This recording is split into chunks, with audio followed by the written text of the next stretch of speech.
viendo y nos vamos, vamos aprendiendo de su forma y de sus intenciones. Aquí vamos a mostrar una primera imagen respecto justamente a lo que va a demostrar el mensaje del interlocutor, del entrevistado en este caso, que es una imagen sustraída justamente de un medio de comunicación de la capital de la República. Esta nota, tenemos tres notas importantes que vamos a analizar y vamos a hacer un análisis profundo, o hasta donde nos alcance al menos el criterio que consideremos que es indispensable que ustedes entiendan o traten de entenderlo. En el ámbito regional hay muchos problemas también. Hay muchos problemas en el ámbito regional. El presidente regional viene siendo prácticamente intervenido por las instituciones que tienen que ver y supervisar justamente el manejo pulcro del Estado, a pesar que ya pocos días atrás fueran intervenidos por la Fiscalía y fueran detenidos algunos funcionarios. Hay muchos otros funcionarios también involucrados y hay algunos actos también de algunos luchadores contra la corrupción que están bastante cuestionados por obvias razones, que muchas veces se dejaron seducir por el poder. El poder seduce que a veces uno considera que bueno, como ya tengo el poder, ahora puedo abusar de él. Esto ha sucedido en el ámbito del gobierno regional. Defensores que dicen defender los intereses de la región Lima provincia, muchas veces se han visto envueltos antes que denunciar hechos, antes que conseguir que avancen los procesos contra los denunciados, han conseguido justamente caer en la pretensión de pedir algunos ingresos o retornos de dinero a las cuentas de sus hijas, de sus familiares. Yo creo que las organizaciones como el Frente de Defensa de los Intereses de la Región Lima Provincia, no sé cómo diantre se llama esta institución, que más que ser una institución que defiende los intereses de la región, defiende los intereses de su bolsillo, nos deja prácticamente estupefactos. Todo personaje que se dedica a estas labores creemos que debe tener un ingreso que al menos pueda sustentar la supervivencia del personaje que está liderando ello. En el caso del Frente de Defensa de los Intereses de Cañete, hemos tenido en algún momento a don Ítalo Maldonado, que estuvo prácticamente defendiendo a las empresas que a él le solventaban y le llenaban los bolsillos de manera permanente. Y en su periodo, en su gestión en el Frente de Defensa de los Intereses de Cañete, Ítalo Maldonado logró al menos establecer y dejar prácticamente definido que nadie más puede ingresar en la ruta San Vicente Imperial. Ya lo tiene establecido. Por lo tanto, ya ha hecho, como se dice ya, los usos y costumbres, es ley. Por lo tanto, el único que puede mantener esa línea o esa ruta San Vicente Imperial es el consorcio de Ítalo Maldonado y José Cooperman Sánchez. ¿Se dan cuenta para qué utilizan los frentes? ¿Ustedes creen que los frentes son para eso? Orlando de la Cruz haciendo de las suyas desde Lunahuaná en la región, pidiendo que le depositen plata a su hija porque ha conversado ya con algunos políticos del gobierno regional en algún momento. Ya fue archivado el caso, pero fue una vergüenza y es un antecedente que ubica prácticamente a aquellos que no saben y no quieren entender que el poder no es para obnubilarse, el poder es justamente para tratar de cumplir objetivos claros y precisos. Y eso hay que inculcarles justamente a aquellos que son parte de estas agrupaciones que dicen que van a cumplir determinado fin y no lo hacen. Esto viene sucediendo en el gobierno regional. Vienen haciéndose investigaciones y los frentes están trabajando para sus bolsillos. Los frentes de defensa que no son más que frentes de defensa de los intereses de aquellos que representan en determinado momento. En el ámbito local, en la provincia de Cañete, realmente también nos sorprende la actitud del hijo de Segundo Díaz de la Cruz, Jorge Magno, creo que se denomina él. Un muchacho con algunas deficiencias psicológicas, con un título de abogado, un cargo en la fiscalía, y que cree él con eso tener el poder de poder hacer lo que le da la gana desde la fiscalía, al parecer solventando la podredumbre que hay en la fiscalía y en el mismo poder judicial. Bueno, ahora papi pues está en el poder, y como papi está agarrando todas las obras, hasta las inversiones más pequeñas, probablemente esté llevándose hasta lo mínimo, que debe estar sirviendo para llenar los bolsillos de los corruptos que están en el Poder Judicial y también en la Fiscalía Pública. Y lo decimos con conocimiento de causa. Vayamos a ver al entorno de algunos jueces y fiscales, renombrados ellos, con muchos años de servicio. A veces pasan por personas que a duras penas les alcanza para sobrevivir. Pero vean al entorno familiar. Familias que no trabajan, hermanos, tíos, primos que no trabajan, sin embargo, ostentan signos exteriores de riqueza. Están prácticamente siendo utilizados los familiares como testaferros de aquellos jueces y fiscales, malos jueces y malos fiscales, que solamente utilizan el poder para llenarse los bolsillos de manera irregular. Eso está sucediendo en la provincia de Cañete, y Jorge Magno parece conocer, el hijo de Segundo Díaz de la Cruz, parece conocer todos esos entuertos que hacen que algunos casos de procesos, como he escuchado, hará cuestión ya de un mes aproximadamente, en donde la señora Jackie Guamán fuera querellada por parte del entorno de Segundo Díaz de la Cruz por alguna difamación o calumnia. Y algunas de ellas fueron archivadas, pero algunas de ellas se mantuvieron para que pasen al proceso del Poder Judicial y el Poder Judicial sentencie. Qué extraño, ¿no? La similitud de casos, pero sin embargo, los fiscales, algunas la consideran procedente y algunas no, y el juez también. Extraña actitud de nuestros jueces. Ahora nos hemos enterado que el señor Rómulo Pardo, que no es santo de mi devoción, porque para mí podría ser un pirata filibustero, pero también denuncia eso mismo que él usó en mi contra.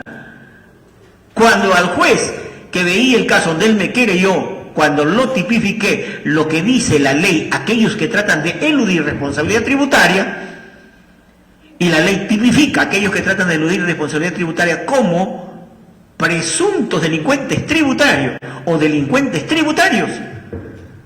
Y por esa razón me querella, segundo, que diga a Rómulo Pardo, ¿no? Y sin embargo, el juez sabía que eso tenía que declararlo improcedente.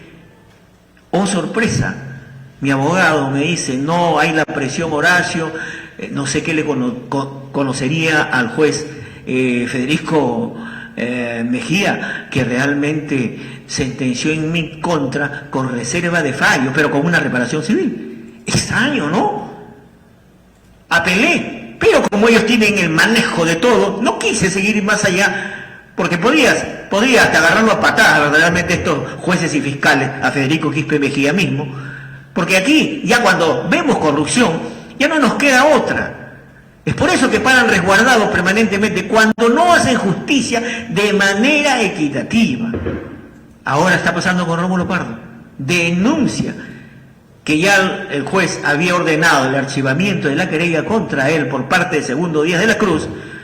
Ahora han considerado procedente. Extraño, ¿no? Entonces, el asunto también en nuestra provincia tiene mucho que decirse, mucho que analizarse, porque la información que alcanzan algunos periodistas respecto a algunas inversiones que viene haciendo Segundo Díaz de la Cruz y de nuestra percepción, apreciación y confirmación documentaria, podemos decir categóricamente que en todas las obras, por muy insignificantes que sean, de 5.000, 10.000, en todas intervienen don Segundo Díaz de la Cruz o sus familiares. En casi todas interviene. Entonces, estamos ante hechos que realmente podrían estarse haciendo actos o cometiéndose actos irregulares. Pero el Poder Judicial no nos da ninguna garantía. Lo hemos dicho y volvemos a confirmar, a ratificarnos en lo que hemos dicho. El Poder Judicial y la Fiscalía Pública son mucho más avesados que los cuellos blancos del Callao.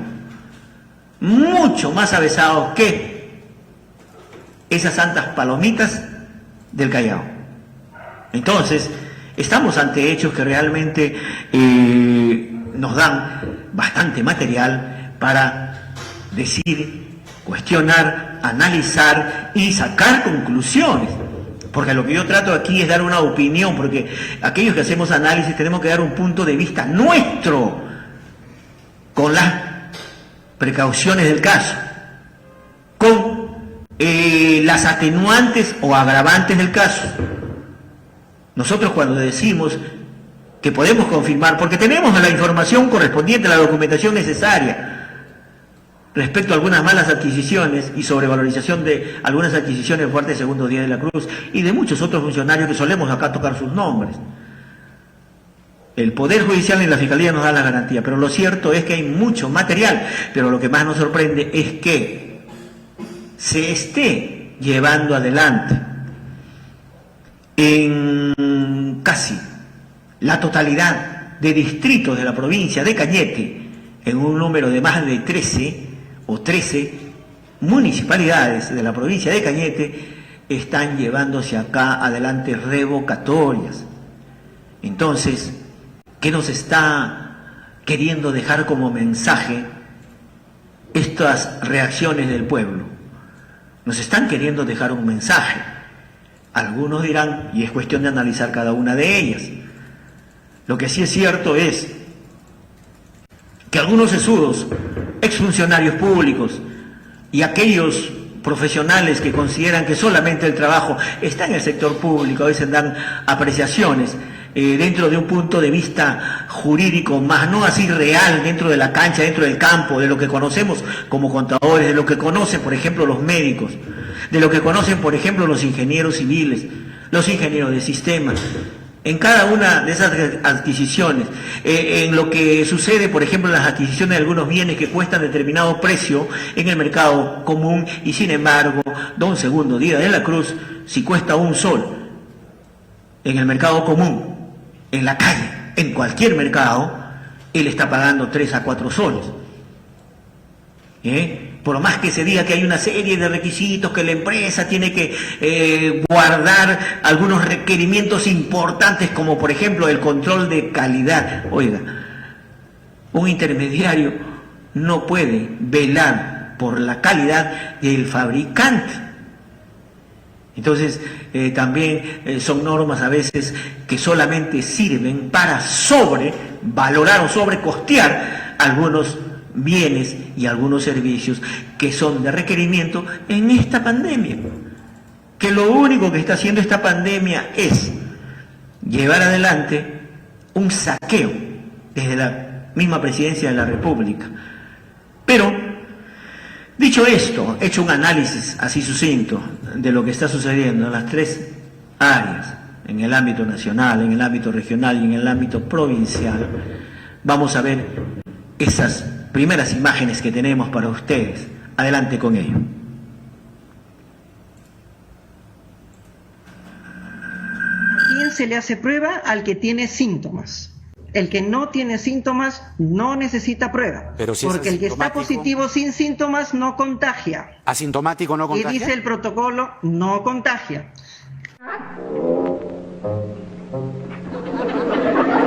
¿Qué dijiste? Lo que usted nos está diciendo es que un asintomático no contagia. Me ha dejado un poco perplejo. A ver, cuando se hace la lista de personas positivas, Ajá. ¿se incluyen los asintomáticos? En ningún país del mundo. Hemos estado todo este tiempo preocupados porque nos han dicho repetidamente que un asintomático también puede contagiar. El asintomático contagia únicamente en un porcentaje muy pequeño y cuando respira.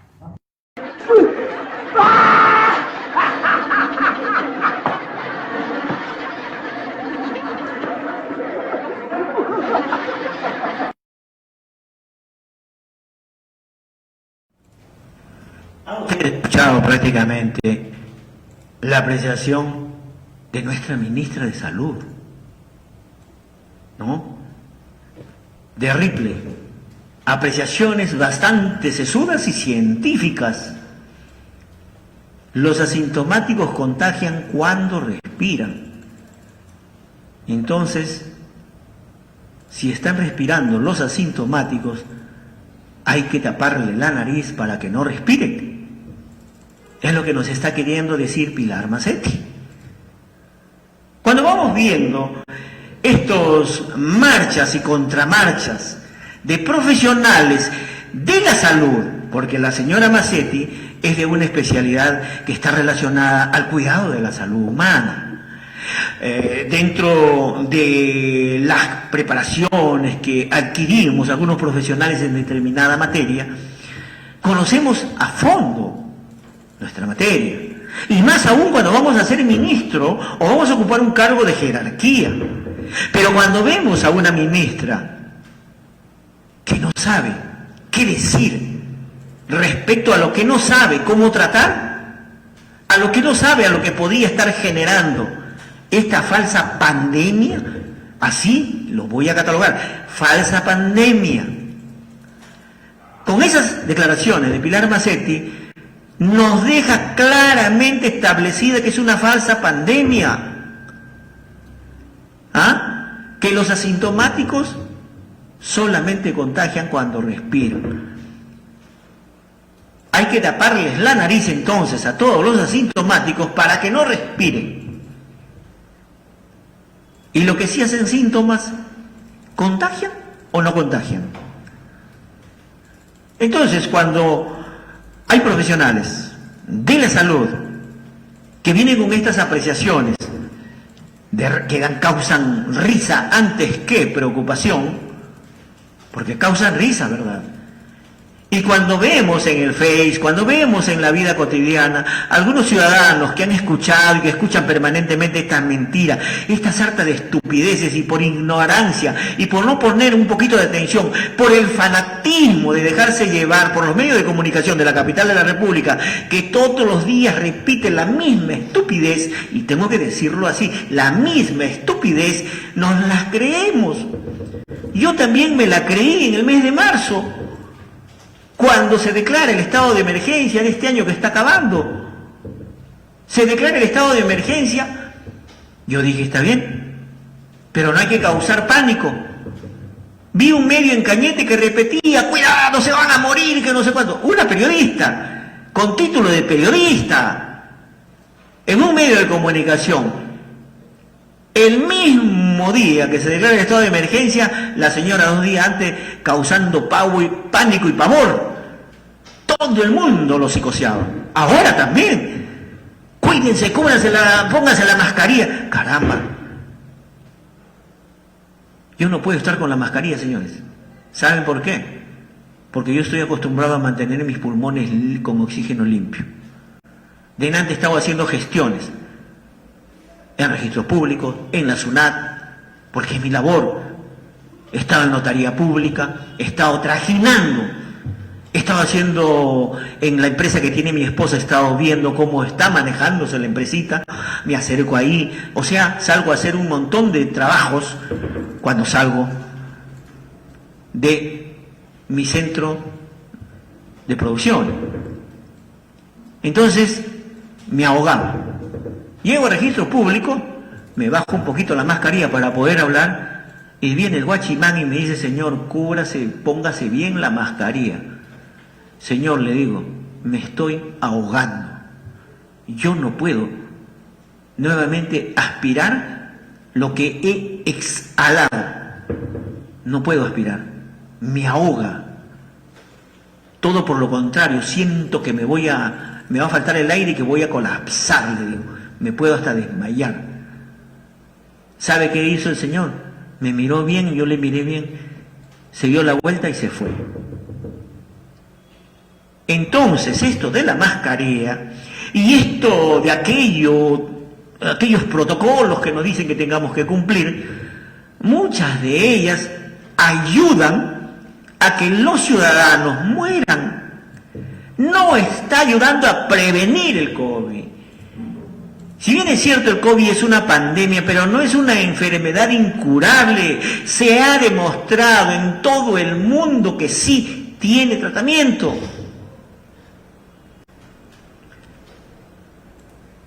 Cuando vemos que el señor Vizcarra, expresidente, pedía permiso y daba dineros a cada una de los gobiernos regionales, a las municipalidades, a las entidades como la Policía Nacional, al mismo Ministerio de Salud, para que ellos, esos millones que recibían, agarren e inviertan en adquisiciones de algunos implementos para los médicos, para las enfermeras, para el personal administrativo de los hospitales. ¿Qué pasó?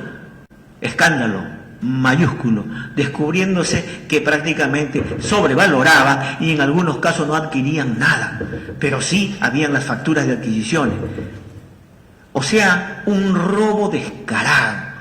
Y no solamente en los ministerios de salud, en la Policía Nacional, en las instituciones públicas, no, también en las municipalidades y en los gobiernos regionales. Están festinando, o sea, mejor dicho, nos están robando. Pero hay algo más.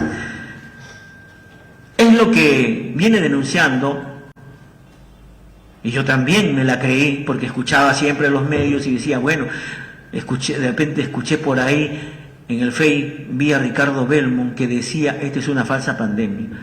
¿Saben qué dije yo? Este imbécil, dije entre mí, este imbécil, ¿qué se cree si él no es médico? Cuando de repente publica las emisiones de algunos médicos que cuestionaban a esta pandemia y que no era tal cosa. Fue pasando el tiempo, marzo, abril, mayo, 3 meses. Se levanta el estado, nuevamente se restablece el estado de emergencia, ¿no? Junio y julio.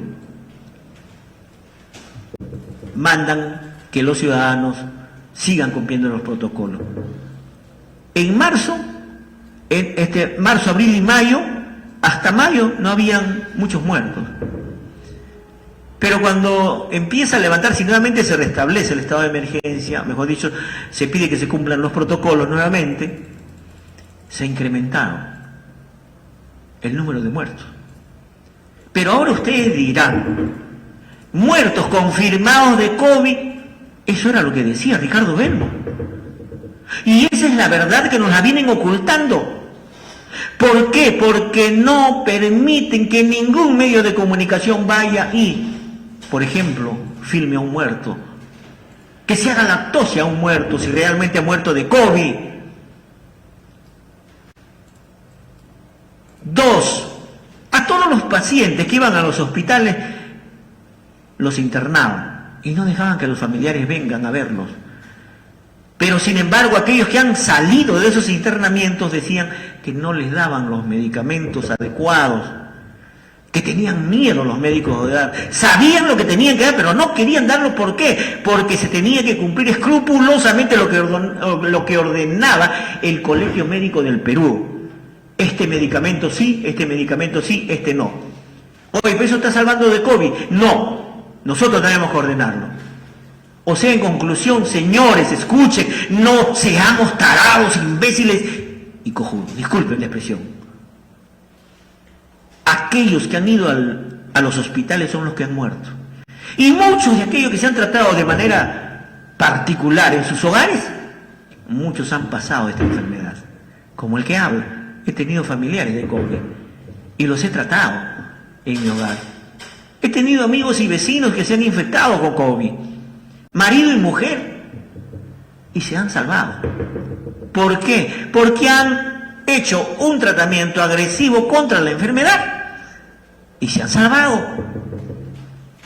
Ahora están rezogantes de salud La mascarilla la tienen de adorno, se la ponen en la boca para cubrirse la boca, no se cubren la nariz. Entonces, hay muchas cosas que nos están mintiendo. Esta pandemia no es solamente y nada más que un argumento para hacer de las suyas del dinero público, con el dinero público. Qué pena, qué lamentable y qué alarmante realmente nos deja esta pandemia. Las playas se han cerrado. Y es cierto, cuando nosotros vamos a las playas, respiramos el aire marino que viene bastante purificado, bastante saludable para el cuerpo humano.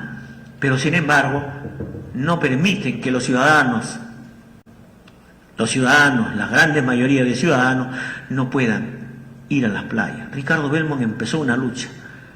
Lo empecé a cuestionar, empecé a investigar lo que Ricardo Belmont publicaba y empecé a analizar más a fondo y me di cuenta que Ricardo Belmont no está hablando tonterías.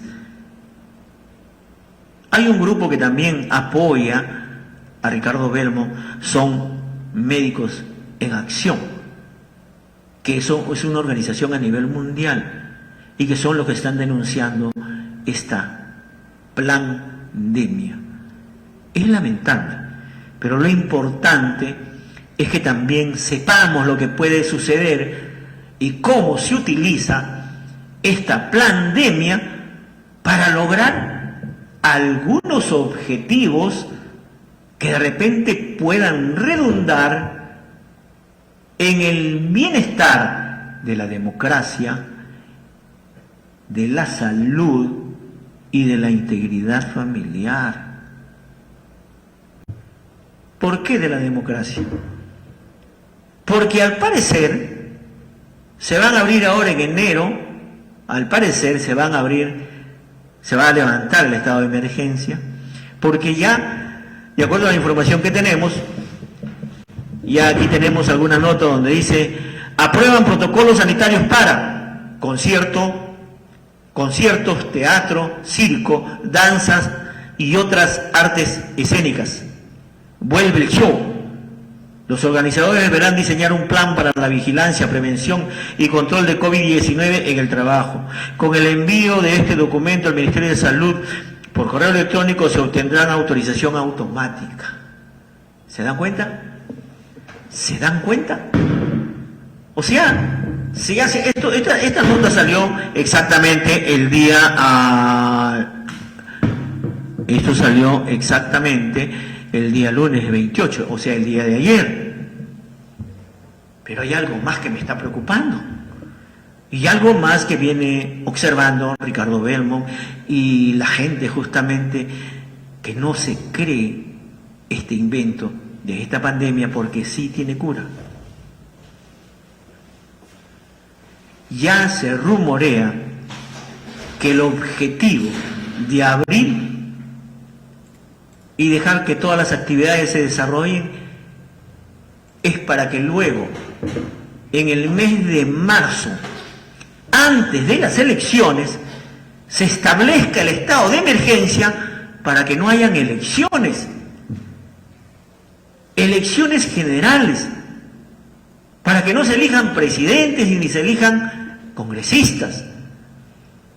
Y desde ahora ya se viene denunciando esto por algunos medios que no vienen acá a Cañete, que solamente salen en Lima. Por ejemplo, aquí tenemos este periódico que nos han enviado desde la capital de la República, que se titula así: El Pensionista.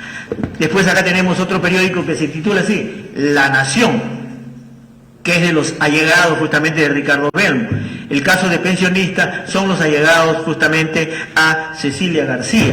Y también otro periódico que no llega acá y que también suele sacar notas que los otros no emiten, El Sol, que otros no emiten. Así que a tener en cuenta lo que se les está diciendo acá. Es muy probable que se trate de suspender las elecciones generales en el país. Esperemos no tener voz profética, ni mucho menos obsesionarnos por algo que probablemente se pueda dar, aunque todas nuestras predicciones siempre se han cumplido. Vámonos, hijo, con esa segunda imágenes. Adelante.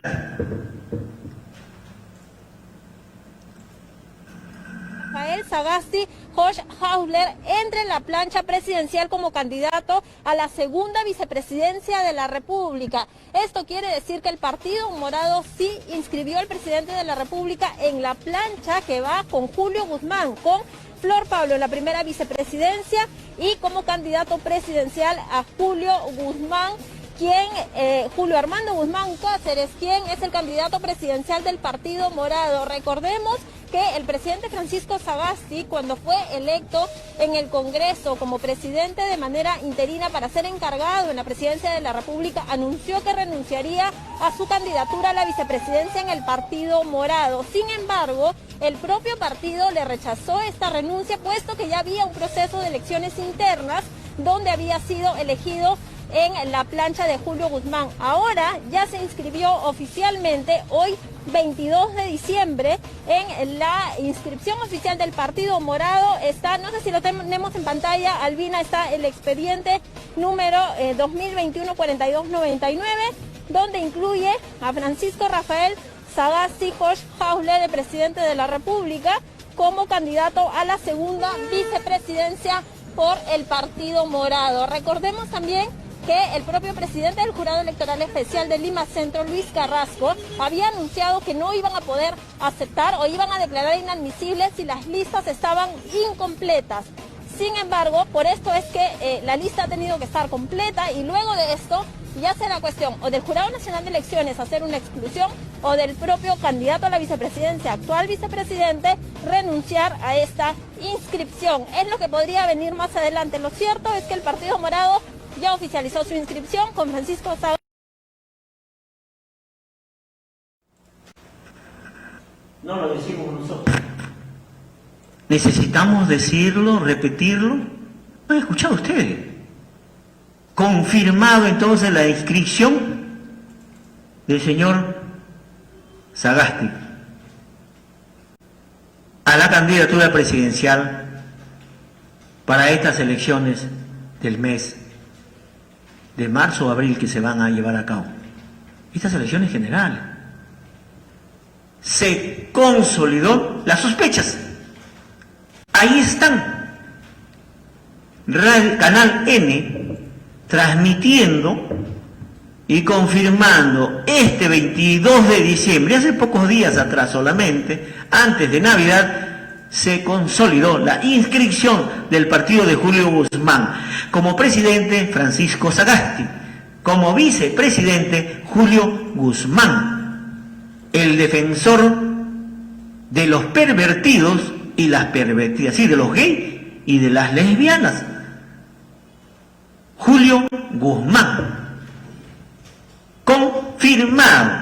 Ahora, ¿cuál es la estrategia? Vamos a suponer que se podría presentar, o sea, se presentan dos opciones. Si se mantiene la lista, Sagasti va a ir a elecciones, pero lo van a vapulear, va a perder las elecciones prácticamente.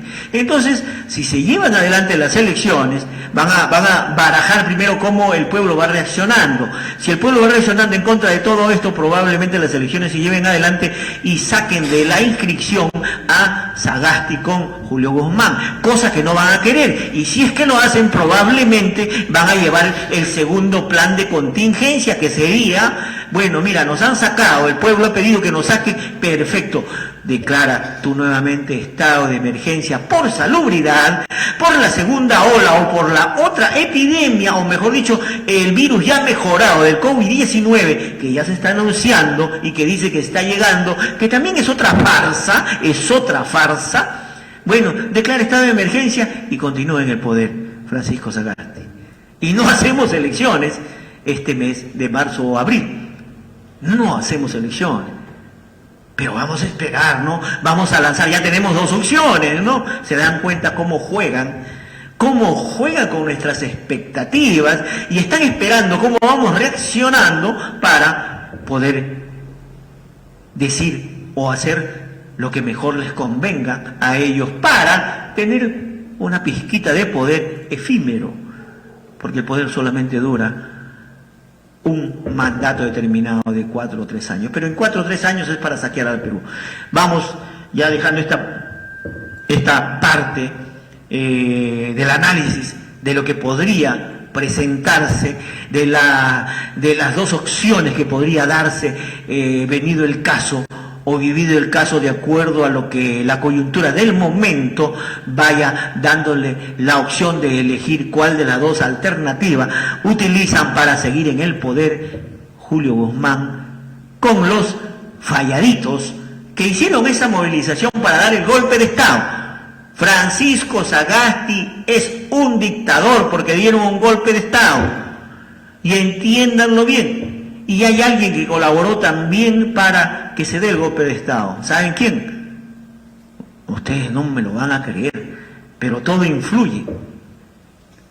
Hay un historiador joven que fue denunciado por Javier Discanseco, dueño creo de San Ignacio de Loyola, y que le pide una reparación civil bastante fuerte por haberlo calumniado, dice él, aunque el joven dice la verdad. Salió a recordarnos, luego de las notas que se están dando en estas últimas semanas, o en este último mes, entre noviembre y diciembre, emite la publicación, ¿saben de qué? De la historia del presidente más tonto del Perú, que solamente duró 4 días en el gobierno. ¿Quiénes fueron? Los hermanos Gutiérrez. Hace una recreación de esas épocas.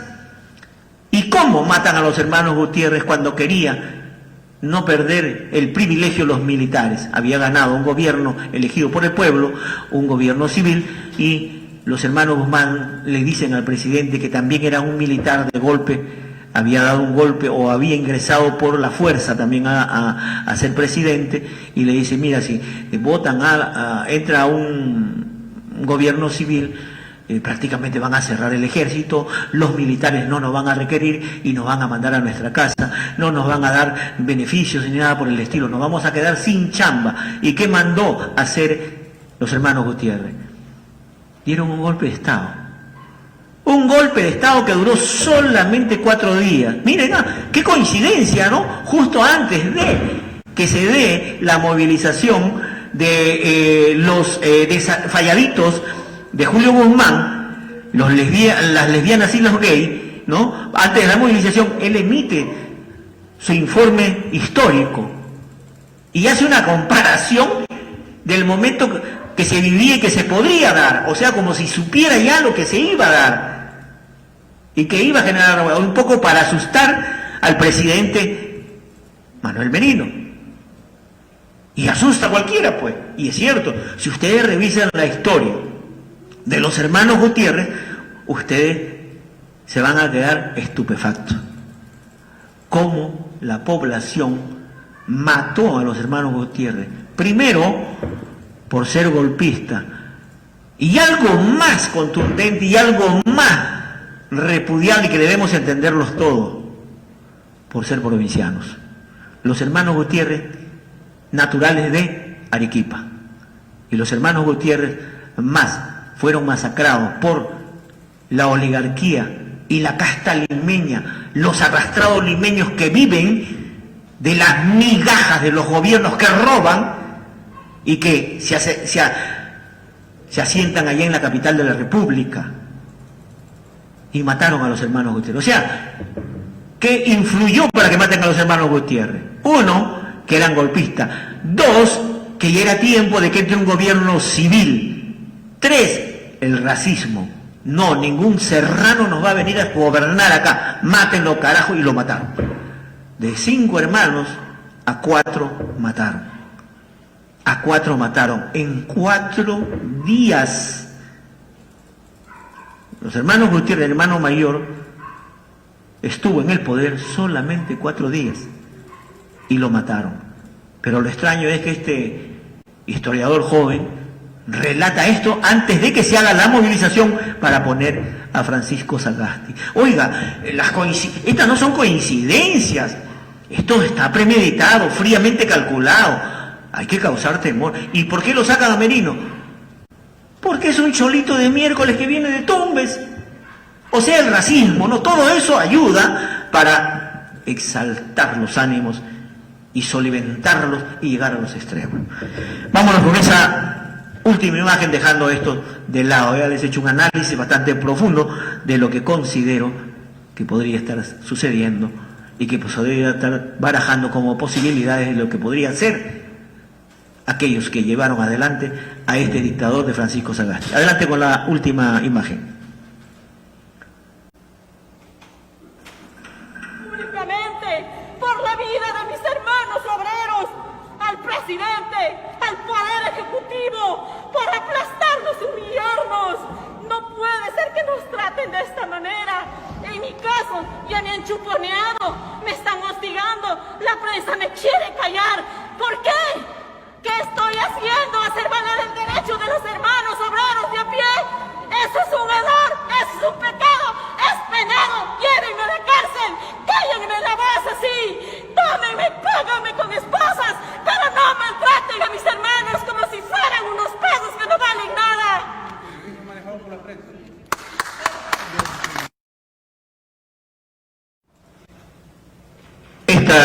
Estos reclamos furibundos y esta vehemencia para dirigirse prácticamente a los congresistas, ese reclamo de aquellos que trabajan en el sector agrícola, aquellos que vienen siendo explotados justamente y aquellos también agricultores que requieren la atención de un Estado que los abandona.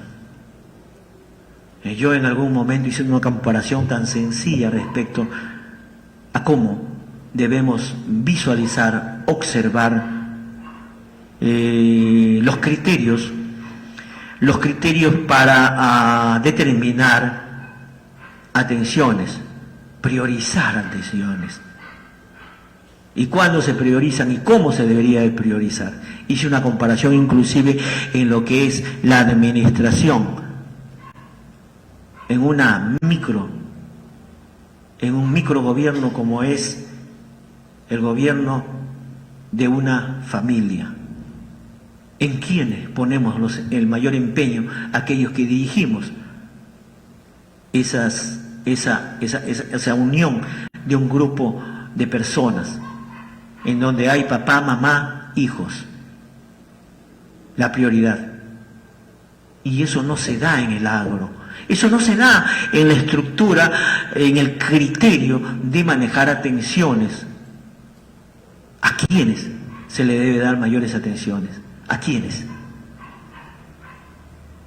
¿Acaso al hijo, si hablamos de una microfamilia o de un núcleo pequeño, una microorganización de grupo humano, si tenemos 2 hijos minusválidos, de los 5, 3 se pueden defender, ganar sus sencillos, tienen mayores potencialidades cognitivas, mayores posibilidades, mayor capacidad de entender problemas y de enfrentar problemas de la vida, pues caramba, tenemos que priorizar atenciones como padre.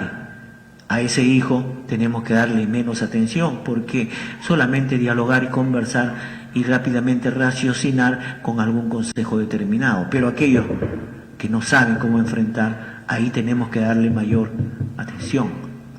Y si esto lo aplicamos en una macroadministración de un núcleo bastante grande de seres humanos, ¿en quién creen ustedes que debería de poner mayor atención el gobierno central? Los fondos públicos. Tiene que motivarse el incremento y el crecimiento económico de aquellos que requieren mayor atención, apoyo técnico, atención a sus requerimientos para salir adelante en sus explotaciones agropecuarias, agroindustriales, pequeñas industrias, pequeños terrenos, organizarlos Se dan leyes, he visto como contador muchas leyes, como esta ley del sector agrario, que se dio y se debería de haber dado para determinados tipos de empresas agrícolas, poniendo parámetros únicamente, quienes podían ser considerados y podían ser prácticamente, podrían acogerse a la ley del sector agrícola, que por cierto da bastante ventaja para aquellas empresas agrícolas familiares o pequeños fondos de 5 o 10 hectáreas hacia abajo.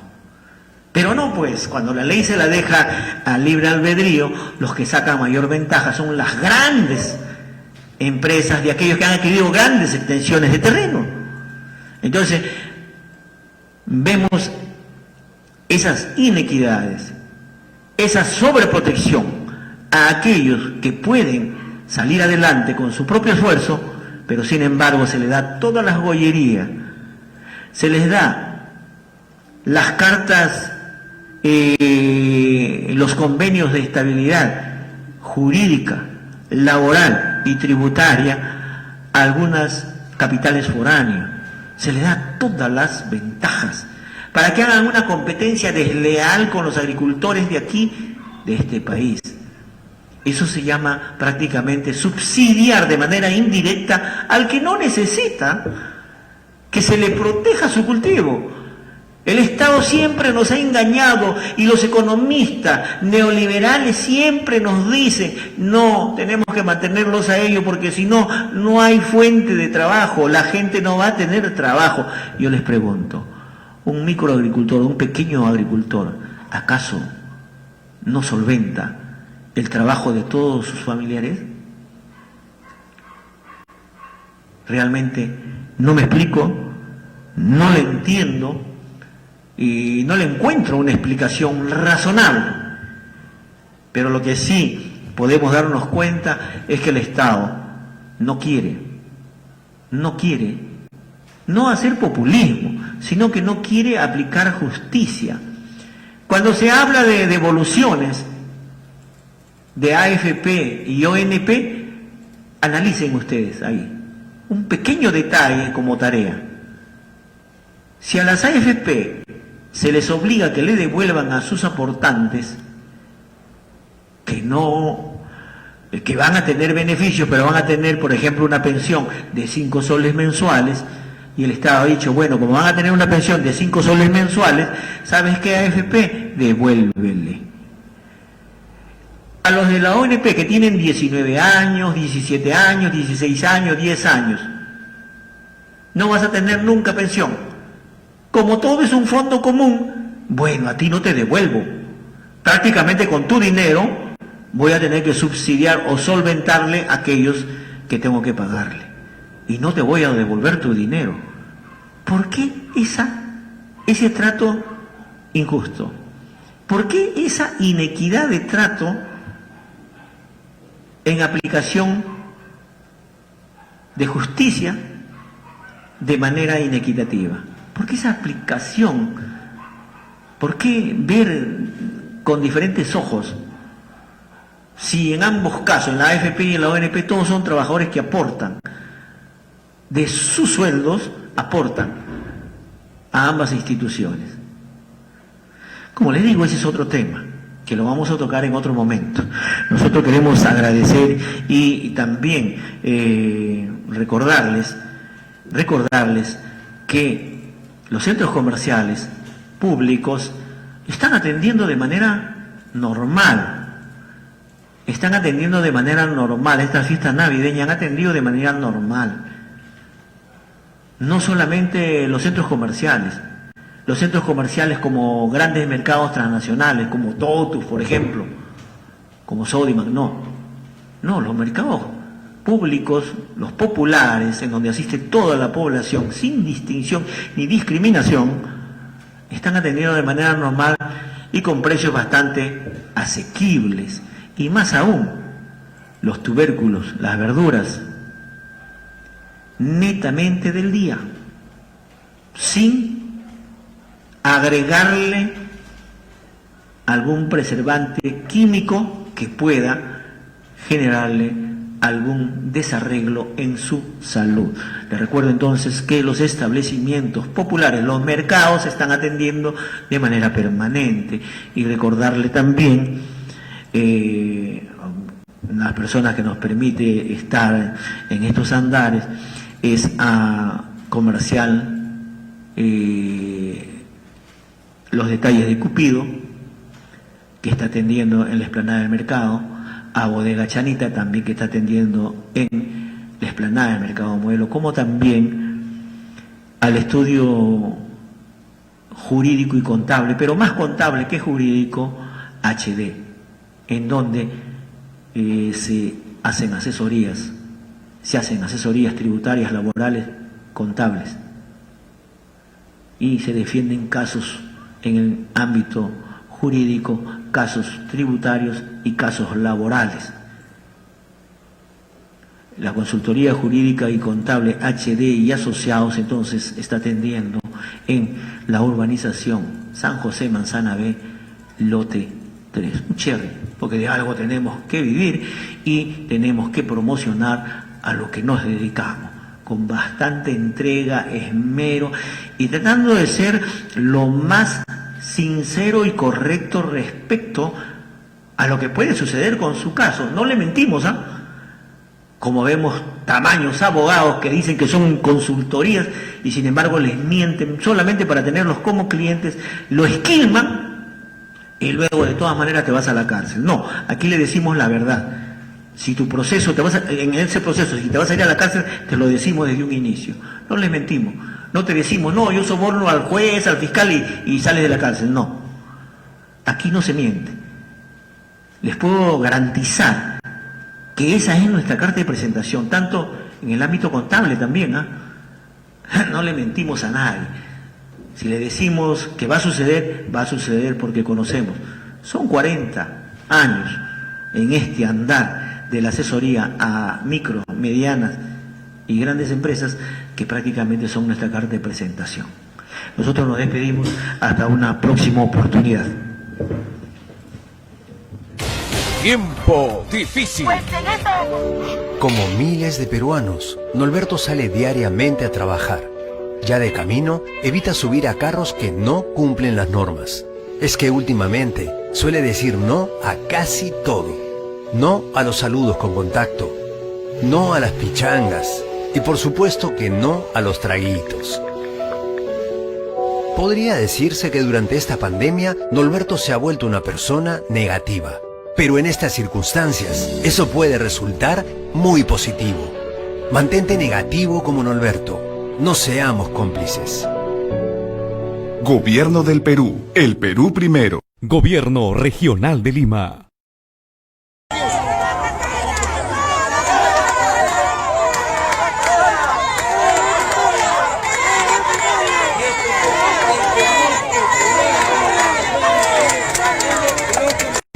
Es posible contagiarse por contacto con una superficie u objeto que tenga el virus, si después de esto las manos se llevan a la boca, la nariz o los ojos. Este virus puede vivir por horas e incluso días sobre una superficie, dependiendo de factores como la luz solar y la humedad. El distanciamiento social ayuda a limitar el contacto con personas infectadas y superficies contaminadas.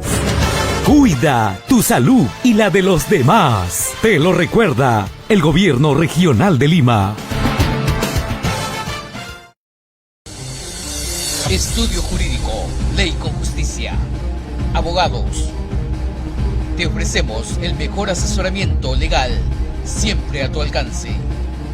Especialistas en las áreas del derecho, civil y familia, penal, laboral, constitucional, administrativo. Estudio Jurídico, Ley con Justicia. Girón Santustio, 114, San Vicente Cañete. Estudio Jurídico, Ley con Justicia. Seriedad, responsabilidad y respaldo con la experiencia de años a su servicio. Estudio Jurídico, Ley con Justicia. En la actualidad no existe una vacuna para prevenir la enfermedad del coronavirus. La mejor forma de prevenir la enfermedad es evitar la exposición entre las personas que tienen contacto cercano entre ellas, mediante gotitas respiratorias que se producen cuando una persona infectada tose o estornuda. Estas gotitas pueden llegar a la boca o la nariz de las personas que se encuentran cerca o posiblemente entrar a los pulmones al respirar. ¿Cómo protegerse? Lávese las manos frecuentemente con agua y jabón por al menos 20 segundos, especialmente después de haber estado en un lugar público o después de sonarse la nariz o toser o estornudar. Si no hay agua y jabón, use un desinfectante de manos que contenga al menos un 60% de alcohol. Evite tocarse los ojos, la nariz y la boca con las manos sin lavar. Cuida tu salud y la de los demás. Te lo recuerda el Gobierno Regional de Lima.